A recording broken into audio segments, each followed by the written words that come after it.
Hello, in this video I want to explain the very first thing that you need to include in your memoir pitch to get people wanting to read or know the rest of the story. If you don't include this tiny but important thing, your reader will be confused or bored and your pitch will not hit the mark. The first thing you need to do is frame your pitch in the language used by the industry. So if you're pitching a true account of your life experiences and this pitch is to a publishing professional, you need to put memoir in the subject line. If you're pitching this verbally, you might say, it's a true story of when I. You have to be super clear. People have really short attention spans, so a pitch is truly the shortest, sharpest summary of your story possible. It needs to be clear from the very first line what this story is. Is it true, fiction, what genre, if so? A memoir pitch to a publisher is called a query letter, and you send this via email. I know. So when you query your memoir via email, you will put the word memoir in the subject line, then the working title of the manuscript. Not autobiography, biography, novel, or something else. Please do not put the word diary in your description of the book. Nobody wants to wade through a life of ramblings. People want story. This is why memoir sells, even when the person is not famous, because the writer had a compelling story. Memoir is the term used in the publishing industry, okay?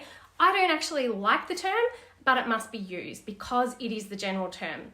So it doesn't matter what you like, it must be recognizable straight away by people in the profession. Secondly, the pitch needs to be short. The real thing publishers, agents, and all of us are looking for is a compelling story.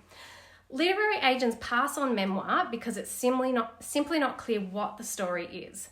The most common reason that memoir pitches fail is because it's super unclear what the story is and there's no hook.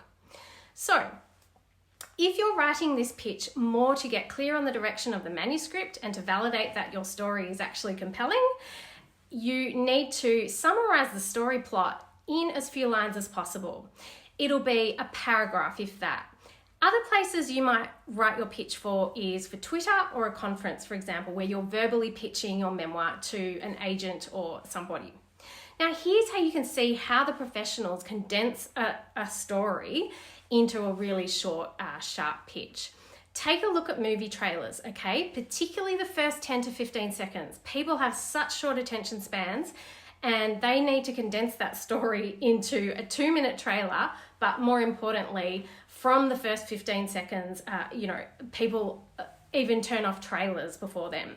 The other second place that you can look for really good examples of pitches that have worked to sell best-selling memoirs is Publishers Marketplace. Now they post their deals on Twitter. Their account is PW, I think it's _ deals. So you can see some examples there. Now, you know the words to use to frame your pitch and not to use diary, etc. The next step is to validate that you do actually have a compelling story and in as few words as possible.